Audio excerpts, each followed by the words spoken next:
ప్రేమ నా యేసు కారుణ్యం, అవధులే లేని ఆకాశం నా యేసు కారుణ్యం. దివ్య కారుణ్యమా సదా మీకే స్తుతులు, దివ్య కారుణ్యమా మాకు దయ చూపండి. దివ్య కారుణ్యమా సదా మీకే స్తుతులు, దివ్య కారుణ్యమా మాకు దయ చూపండి. శ్లవ గురుతు పిత పుత్ర పరిశుద్ధాత్మ నామమున ఆమెన్. మత్తయి గారు వ్రాసిన శుభవార్త 3వ అధ్యాయము 1 నుంచి 3 వరకు వచనాలను చదువుకొని ధ్యానం చేసుకుందాం.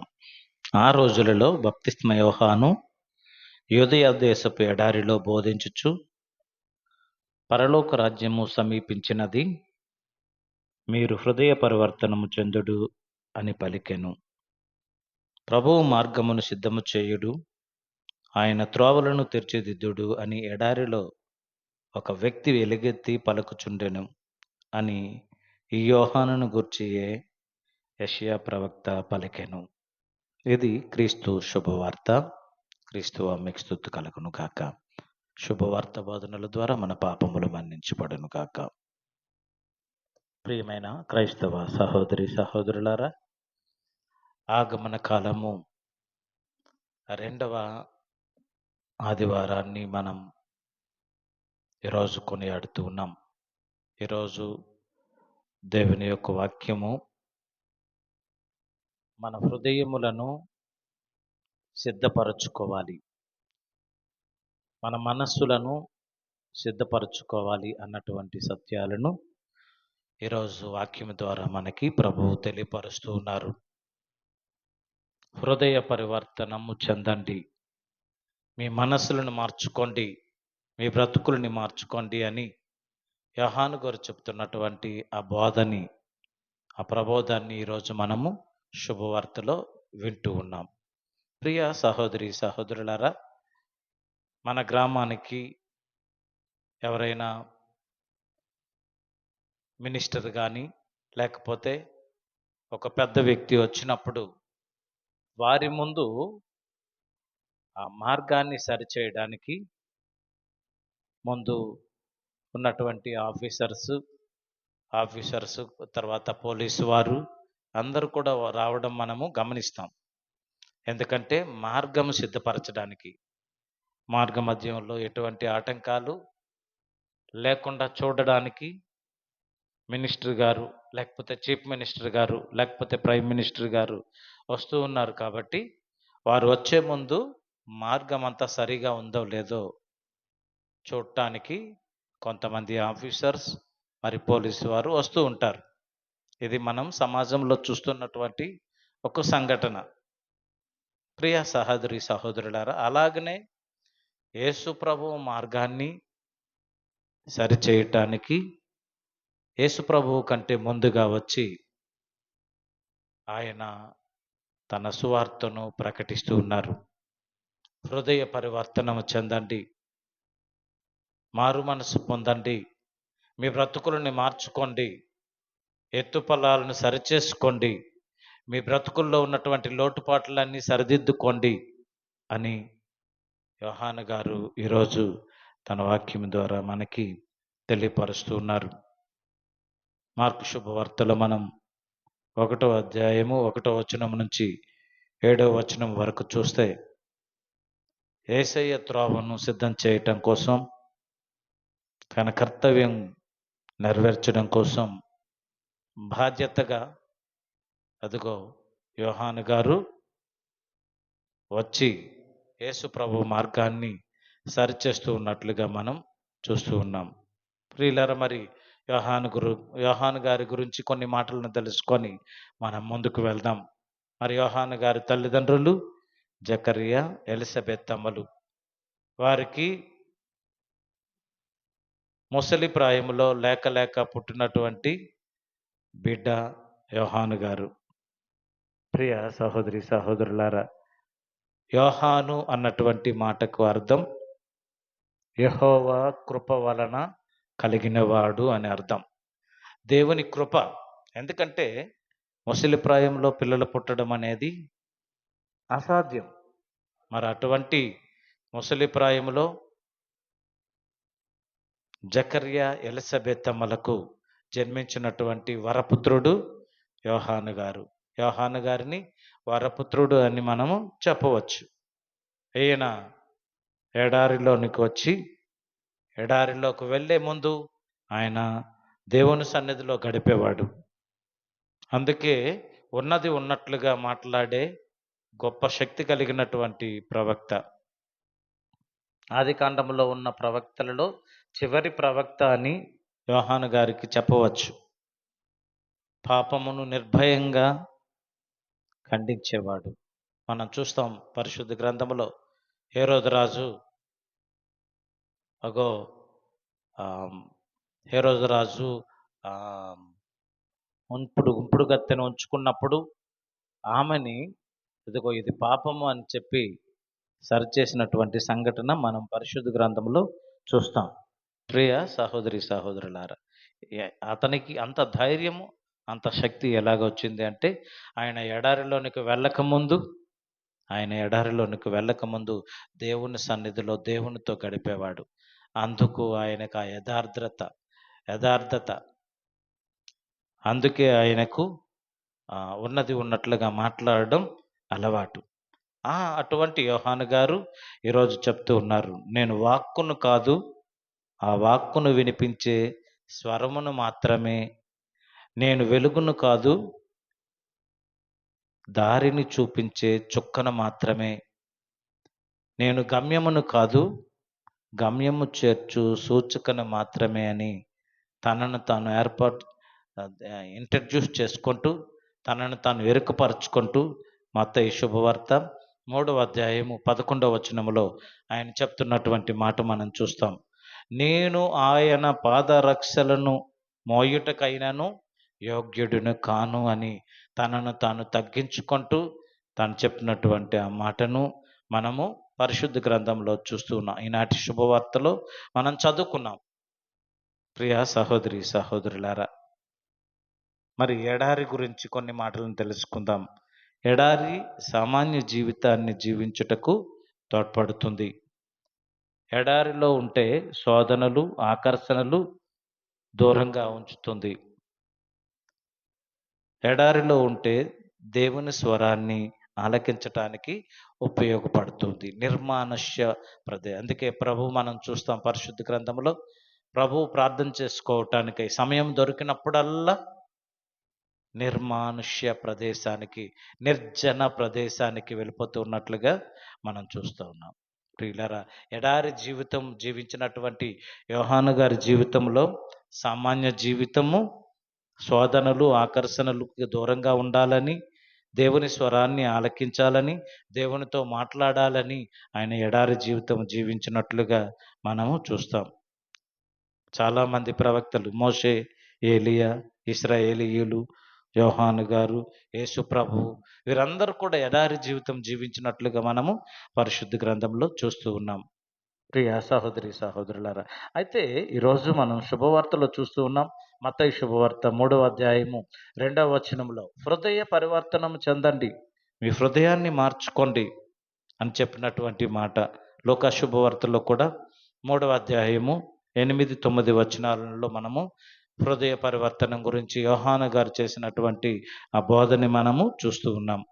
యోహాను గారు రాసిన శుభవార్త 1వ అధ్యాయము 23వ వచనంలో కూడా మనం హృదయ పరివర్తనం గురించినటువంటి సందేశాన్ని వింటూ ఉన్నాం.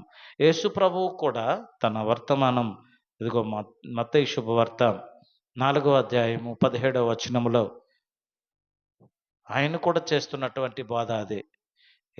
యోహాను గారి తర్వాత వచ్చినటువంటి యేసు ప్రభువు కూడా ఇదిగో మీరు హృదయ పరివర్తనం చెందండి, పరలోక రాజ్యము సమీపించుచున్నది అని ప్రభు చేస్తున్నటువంటి ఆ బోధని మనము చూస్తూ ఉన్నాం. మన హృదయాలని మార్చుకోవాలి, మన బ్రతుకుల్ని మార్చుకోవాలి, మన నడవడికలను మార్చుకోవాలి, మన మనస్సులను మార్చుకోవాలి, మన హృదయాలను ప్రభువు కోసం సిద్ధపరచుకోవాలి. యోహాను గారు ఏ విధంగా అయితే ప్రభువు మార్గాన్ని సిద్ధపరిచారో, ప్రభువుని ఎరుకపరిచారో, హృదయాన్ని పరివర్తనం చెందండి అని చెప్పినప్పుడు అందరూ వచ్చి యోహాను గారిని అడుగుతున్నారు, అయితే మేమేం చేయాలి? ఇదిగో మీరు ఇదిగో జ్ఞాన స్నానం పొందండి. ప్రభువు నామములో మీరు ఇదిగో జ్ఞాన స్నానం పొందినప్పుడు మీ బ్రతుకులు మారుతాయి. మీ కుటుంబాలు మారుతాయి. ప్రభువుని అనుసరించాలి అని చెప్పి యోహాను గారు చేసినటువంటి ఆ బోధని మనము చూస్తూ ఉన్నాం. ప్రియులారా, ఈరోజు మన వర్తమానం హృదయ పరివర్తనం చెందాలి అని. హృదయాన్ని మార్చుకోవాలి. జీవితాలను మార్చుకోవాలి. మనం ప్రియులారా, బహిరంగంగా ఉన్న మన సామాజిక జీవితంలో సీతాకోకచిలుక జీవిత చరిత్రను మనము చూస్తూ ఉంటాం. సీతాకోకచిలుక జీవిత చరిత్ర. సీతాకోకచిలుక అదొక బాల్యములో ఉన్నప్పుడు అది మట్టిని తింటూ, మట్టిలో ప్రాకుతూ మట్టి జీవితాన్ని, ఆ బురద జీవితాన్ని జీవిస్తూ ఉంటుంది. అసహ్యంగా చూడటానికి, అసహ్యంగా ఉంటూ అందరూ అసహ్యించుకునే జీవితం జీవిస్తది. ఎప్పుడైతే 40 రోజుల పాటు ఒక గూడు కట్టుకొని ఆ గూటిలో అదిగో దేవుణ్ణి ప్రార్థన చేస్తూ, ప్రభువా నా బురద బ్రతుకుని మార్చు, నా మట్టి బ్రతుకుని మార్చు, ఈ మట్టి జీవితాన్ని మార్చు అని చెప్పి ప్రార్థన చేసినప్పుడు 40 రోజుల తర్వాత అది అందమైన సీతాకోక చిలుకలాగే మారిపోతూ అందరినీ ఆకర్షిస్తూ అదిగో ఆహారపు అలవాట్లను మార్చుకుంటూ అదిగో బయటికి వచ్చి అందరినీ ఆకర్షిస్తున్నటువంటి ఆ జీవితాన్ని మనము చూస్తూ ఉంటాం. ప్రియ సహోదరి సహోదరులారా, అందమైన జీవితం, ఆకర్షణీయమైన జీవితం, అసహ్యకరమైన జీవితం నుంచి ఆకర్షణీయమైన జీవితానికి తన జీవితాన్ని మార్చుకుంది. తన బ్రతుకుని మార్చుకుంది. ఆహారపు అలవాట్లు మార్చుకుంది. మట్టిని తింటూ మట్టిలో బ్రతికినటువంటి గొంగలి పురుగుగా అందరూ అసహ్యించుకున్నటువంటి ఆ బ్రతుకు నుంచి అందమైన సీతాకోక చిలుకలాగే పువ్వులలో మకరందాన్ని తింటూ తన జీవితాన్ని కొనసాగిస్తూ ఉంది. ప్రియులారా, అలాంటి మార్పు మనకి కూడా రావాలి. మన హృదయాలని మార్చుకోవాలి. మన మనస్సులను మార్చుకోవాలి. మన బ్రతుకుల్ని మార్చుకోవాలి. అదిగో సీతాకోక చిలుక లాంటి మార్పు మన జీవితాలలో కూడా ఉండాలి అని ప్రభు ఈరోజు యోహాను గారి ద్వారా మనకు తెలియపరుస్తూ ఉన్నారు. హృదయ పరివర్తనం చెందండి. ఎందుకంటే హృదయము నుండే అన్నీ పుడుతున్నాయి. మనం మార్కు శుభవార్త 7వ అధ్యాయము 21, 23 వచనాలను చూస్తే, 21 నుంచి 23 వరకు ఉన్నటువంటి వచనాలను చూస్తే, హృదయము నుండి దురాలోచనలు పుట్టుచున్నవి. దురాలోచనలు, వేశ్యా సంగమములు, దొంగతనము, దౌత్యము, దొంగతనాలు, వ్యభిచారము, ఇవన్నీ కూడా హృదయం నుండే వస్తున్నాయి. కాబట్టి హృదయాన్ని మార్చుకోమంటున్నారు ముందుగా. నీ హృదయాన్ని మార్చుకుంటే, నీ మనసును మార్చుకుంటే, ఎదుగో ప్రభువు కోసం నీ హృదయాన్ని సిద్ధపరచుకుంటే, ఎదుగో ప్రభువు నీ హృదయాలలోనికి వస్తారు. ఈ క్రిస్టమస్ పండగకు సిద్ధపడుతున్నటువంటి మనము మన హృదయాలని సిద్ధపరచుకోవాలి అన్నటువంటి సత్యాన్ని మనకు తెలియపరుస్తున్నారు. మత్తయి శుభవార్త 15వ అధ్యాయము 19వ వచనములో కూడా హృదయము నుండి దురాలోచనలు, హృదయం నుంచి వచ్చే ఆ గుణాలన్నీ కూడా అక్కడ రాసి ఉంచారు, ఒక లిస్టు. కాబట్టి హృదయాన్ని మార్చుకోమంటున్నారు. ప్రియ సహోదరి సహోదరులారా, ఇర్మియా గ్రంథంలో 17వ అధ్యాయము 9వ వచనములో చూస్తే, హృదయము కపటము కలది, హృదయము కపటము కలది అని చెప్పి యెషయా ప్రవక్త గారు చెప్తున్నటువంటి గ్రంథంలో మనం చూస్తూ ఉన్నాం. సామెతల గ్రంథం 6వ అధ్యాయము 18వ వచనములో హృదయం నుండి కుట్రలు, కుతంత్రాలు వస్తున్నాయని అక్కడ ప్రభు చెప్తున్నటువంటి మాటను మనము చూస్తూ ఉన్నాం. ప్రియ సహోదరి సహోదరులారా, మన హృదయాల్ని మార్చుకోవాలి. మన నడవడికలను మార్చుకోవాలి. మన మనస్సులను మార్చుకోవాలి. మారకపోతే ఆ ప్రభువుకి ఇష్టమైనటువంటి బిడ్డలుగా ఉండలేము అన్నటువంటి సత్యాన్ని ఈరోజు దేవుని యొక్క వాక్యము మనకి తెలియపరుస్తూ ఉంది. ఇర్మియా గ్రంథం 4వ అధ్యాయము 4వ వచనములో మనం చూస్తాం, హృదయమును మార్చుకోకపోతే దేవుని ఉగ్రత, దేవుని కోపం నిప్పు వలె దహించి వేస్తుంది దేవుని ఉగ్రతకు మనం గురి అవుతాం అన్నటువంటి సత్యాన్ని, దేవుడిచ్చే వినాశనాన్ని మనం చవిచూస్తాం అన్నటువంటి మాటలు మనము చూస్తూ ఉన్నాం. లూకా శుభవార్త 13వ అధ్యాయము 3వ వచనం 5వ వచనం. లూకా శుభవార్త 13వ అధ్యాయము 3వ వచనం 5వ వచనంలో కూడా హృదయమును మార్చుకోకపోతే నాశనం అవుతాం, నాశనాన్ని చవిచూస్తాం అన్నటువంటి సత్యాన్ని దేవుడు మనకి అగో లూకా గారి ద్వారా తెలియపరుస్తూ ఉన్నారు. ప్రియ సహోదరి సహోదరులారా, ఇదిగో యోహాను గారి బోధ, యేసుక్రీస్తు ప్రభు వారి బోధ ఒకటే. హృదయ పరివర్తనము చెందండి, హృదయాన్ని మార్చుకోండి, చెడ్డ గుణములు ఉన్నటువంటివన్నీ కూడా తీసేసి. ప్రియులారా, మనం ఈ క్రిస్టమస్ కాలంలో మన గృహాలకి సున్నాలు వేస్తాం. సున్నాలు వేసినప్పుడు ఏం చేస్తాం? మన ఇంట్లో ఉన్న సామాన్లన్నీ కూడా బయటికి తీసేస్తాం. ఎందుకు? ఆ సున్నాలు వేసినప్పుడు వాటి మీద పడకుండా ఉండడం కోసం. ప్రియులారా, మన హృదయాన్ని కూడా ఇంటికి ఎలాగ సున్నం వేయటానికి సామాన్లన్నీ బయట పెడుతున్నామో అలాగనే మన హృదయాన్ని కూడా సిద్ధపరచుకోవాలి. మన హృదయంలో ఉన్నటువంటి చెడుగులన్నీ కూడా బయటికి తీసి పంపించాలి. ఈ క్రిస్టమస్ కాలంలో క్రీస్తు ప్రభు పశువుల శాలలో జన్మించినటువంటి ఆ ప్రభు మన హృదయం అనే పశువుల పాకలో, మన మనస్సులు అనే పశువుల పాకలో జన్మింప చేసుకోవాలి అంటే ఒకంత సిద్ధపరచుకోవాలి, ఒకంత సిద్ధపరచుకోవాలి. ప్రియ సహోదరి సహోదరులారా, మన ఇళ్ళను శుభ్రపరచుకున్నట్లుగానే మన హృదయాలని, మన మనస్సులను కూడా సిద్ధపరచుకోవాలి అన్నటువంటి సత్యాన్ని మనము గ్రహించాలి. ప్రియ సహోదరి సహోదరులారా, యెహెజ్కేలు గ్రంథములో 18వ అధ్యాయము 31వ వచనములో ప్రభు చెప్తున్నటువంటి మాట, మీకు నూతన హృదయమును నూతన మనస్సును ఇస్తాను. నా దగ్గరకు వస్తే మీకు నూతన హృదయాన్ని, నూతన మనస్సుని ఇస్తానని చెప్పినటువంటి ఒక మాట మనము చూస్తూ ఉన్నాం. యెహెజ్కేలు గ్రంథంలో 36వ అధ్యాయము 26వ వచనములో కూడా మీకు నూతన హృదయమును నూతన మనస్సును దయచేస్తాను. యెహెజ్కేలు గ్రంథం 11వ అధ్యాయము 19వ వచనములో కూడా రాతి గుండెను తీసి మాంసపు గుండెగా మిమ్మల్ని మారుస్తాను, మీ మనస్సులను మారుస్తాను, మీ హృదయాలను మారుస్తాను మీరు నా దగ్గరికి వచ్చినట్లయితే. ప్రియ సహోదరి సహోదరులారా, ఈరోజు మనం ఆలకించినటువంటి వాక్యంలో మనం గుర్తించవలసినటువంటి మాటలు, మన హృదయాలను మార్చుకోవాలి. మన హృదయాలలో ఉన్నటువంటి గరుకు, ఎత్తు పల్లాలన్నీ కూడా సరిచేసుకోవాలి. ఆ మినిస్టర్ గారు వస్తున్నప్పుడు ఆ రోడ్లు ఏ విధంగా శుభ్రపరుస్తూ ఉన్నారో, ఆ మార్గాన్ని ఏ విధంగా సిద్ధం చేస్తూ ఉన్నారో, మనము కూడా మన మార్గాలను శుద్ధం చేసుకోవాలి, మన హృదయాలను సిద్ధపరచుకోవాలి, మన మనస్సులను శుద్ధపరచుకోవాలి అన్నటువంటి మాటలు మనము చూడగలుగుతాం. దర్శన గ్రంథం 3వ అధ్యాయము 20వ వచనంలో మనం చూస్తూ ఉన్నాం. వినుము, నేను ద్వారము వద్ద నిలిచి తలుపు తట్టుచున్నాను. నువ్వు ఇదిగో ప్రభు ద్వారము దగ్గర నిలవబడి, మన హృదయం అనే ద్వారము దగ్గర నిలవబడి తలుపు తడుతూ ఉన్నారు. ఆయన స్వరమును ఆలకించి మనం తలుపు తీస్తే మనతో పాటు లోపలికి వస్తారు, మనతో పాటు ఉంటారు అని ప్రభు చెప్తూ ఉన్నటువంటి మాట.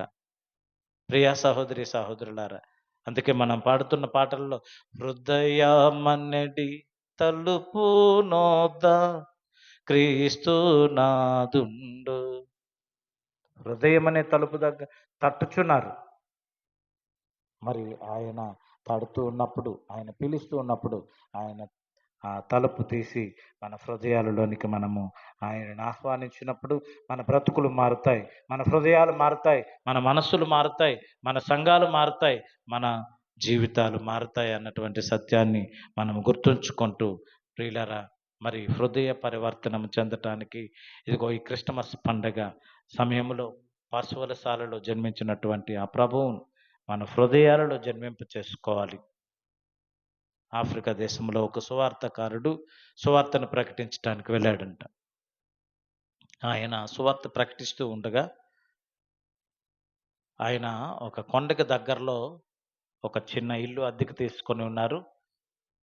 ఆ కొండ దగ్గరికి ఒక కుర్రవాడు, ఒక యువకుడు ప్రతిరోజు వచ్చి ఆ చెవి ఆ కొండ మీద పెట్టి ఏదో వింటున్నట్టు